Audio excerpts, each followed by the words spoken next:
Welcome to the next video on numerical solutions of partial differential equations in one spatial dimension. By the end of this video, you will be able to ensure that the numerical PDE solution is accurate. Now, how can we ensure that a PDE numerical solution is accurate without knowing the true solution?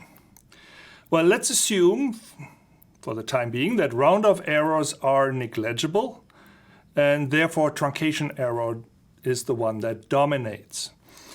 Since solving a PDE is done by solving a system of ODEs, basically the same techniques and methods that we learned for systems of ODEs and ODEs in general do apply to the solution of PDEs.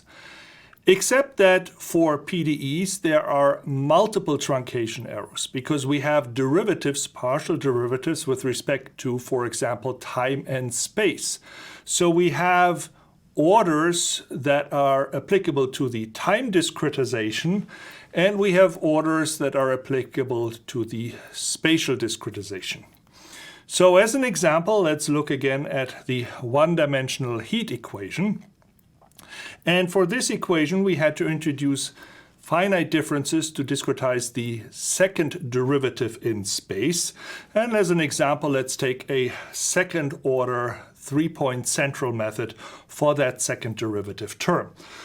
So if I plot the error, or the absolute of the error, versus the used spacing interval size in space, delta x, and do this on a log-log plot, I will get a straight line that has the slope of 2 because I have discretized this with a second order finite difference approximation.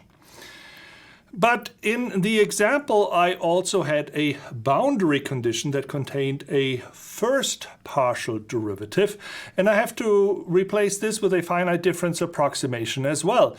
And for the sake of argument, let's assume that I did this with a first order approximation for this term. And if I plot just the error of this first order approximation in this log-log plot, I get a line that has a slope of 1 because this is a first order approximation. But then there's also the temporal partial derivative. And let's assume there we will use an RK1 method. So I'll have a forward Euler method, a first order in time method here to do this solution of the system of ODEs. Now, if we're using an explicit method, there's typically a stability condition that makes this time step size delta t a function of delta x.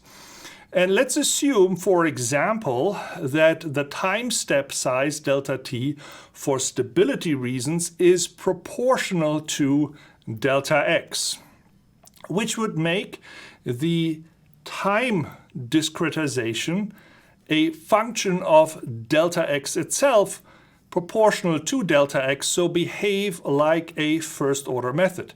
Because when I change or refine delta x by a factor of 2, my time step will go down by a factor of 2 because this stability condition requires that delta t is proportional to delta x, which then, if it's a first order method in time, lets my temporal discretization error be proportional to delta x, so behave like a spatial first order method. And that gives me this line here shown as blue. Now, for many PDEs, the temporal error is significantly smaller than the spatial error. It's indicated here that this line is below the one for the spatial discretization.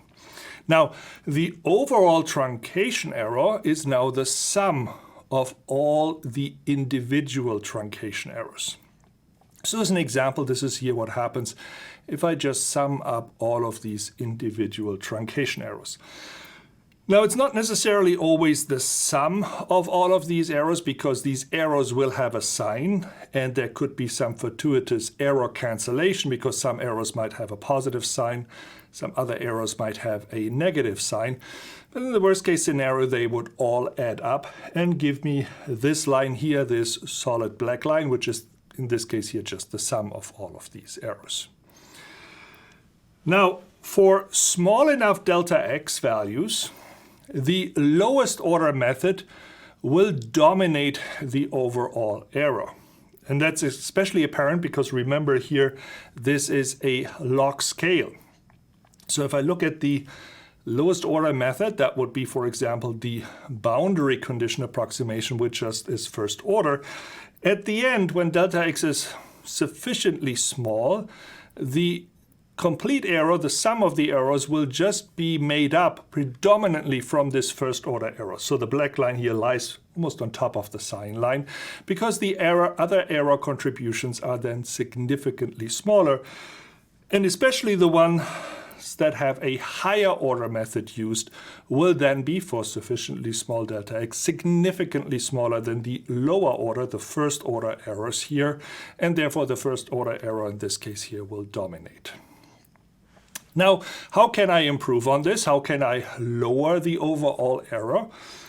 Well, one way is, of course, to go for smaller delta x, but as we just saw, that this then will be limited by the lowest order method, the first order method.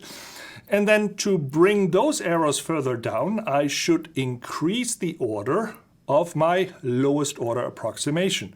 So in this case here, I would take the boundary condition, and instead of using a first order discretization, I would introduce a second order discretization, for example, a 3-point forward finite difference formula. Now, if I do this, right, then this discretization error becomes second order, indicated here by the cyan line. And in the end, then, it will be the remaining first order error from the time discretization that will dominate the error if delta x is small enough. Now, how can I improve on this? Well, there's two ways. I could, of course, go to a more than, better than first order time discretization. So, for example, go from an RK1 to an RK2 method. But there's one other way, because remember, in reality for the heat equation, the stable time step is actually proportional to the spatial discretization step delta x squared. Which then means if I reduce delta x by a factor of 2, that my time step delta t, because of stability, will have to go down by a factor of 4. So even though I might have an RK1 method, a first order method, because delta t is proportional to delta x squared, reducing delta x by a factor of 2 reduces delta t by a factor of 4. And if my truncation error is proportional to delta t, that means that my truncation error in time will go down by a factor of 4 as well. So reducing delta x by a factor of 2 lets the temporal error go down by a factor of 4. So essentially this first order method in time behaves like a second order method in space because of the stability condition. So that would move this one really down to the blue one. And now the total sum of the errors here is proportional to a second order method all the way through. So those are the important things to remember when we're talking about accuracy of numerical PDE solutions. We have multiple truncation errors, and for explicit method, the stability condition makes delta t a function of delta x. So lowering the spatial truncation errors will also lower the temporal truncation errors as well. The overall truncation error is the sum of the individual truncation errors. And if finite differences are with different orders are used, the lowest order defines the overall order of the method P. For many PDEs, the spatial truncation error is larger than the temporal truncation error, which means one should focus on improving the spatial orders before trying to improve the temporal order. Okay, so and then with this all in mind, we can then use the techniques that we learned from Module 8 for ensuring that ODE solutions are accurate. So let's use that technique and let's reduce delta x by a factor of 2. And then we have to go into a while loop while the error as defined as the change in our simulation results going from a 2 delta x mesh to a delta x mesh times the factor of 1 divided by 2 to the power p, p being the overall order of the PDE, which is the lowest order that we used for any of the discretizations. Minus 1 has to be, while that is greater than an acceptable threshold, right? And now one other comment here. In this formulation, t is a scalar, but for PDEs that will be a vector. So the quantity that we're looking at the change of will have to be the norm of the solution vector or any other quantity that we're interested in, for example, the temperature at a given point or the integral of temperature, whatever quantity we want to calculate actually that we're interested in, that should be the metric that we use here in this while statement. So while we have not reached the OK threshold, we will then have to halve the spatial interval size by going from delta x to delta x over 2. That's my new delta x then. And then we have to recalculate the stable time step and recalculate the entire PDE solution from scratch, including setting initial conditions back the time equal to 0 and doing the entire time advancement loop to get our end solution. Now that will give me then a new value of t, right, at the given the currently then used delta x.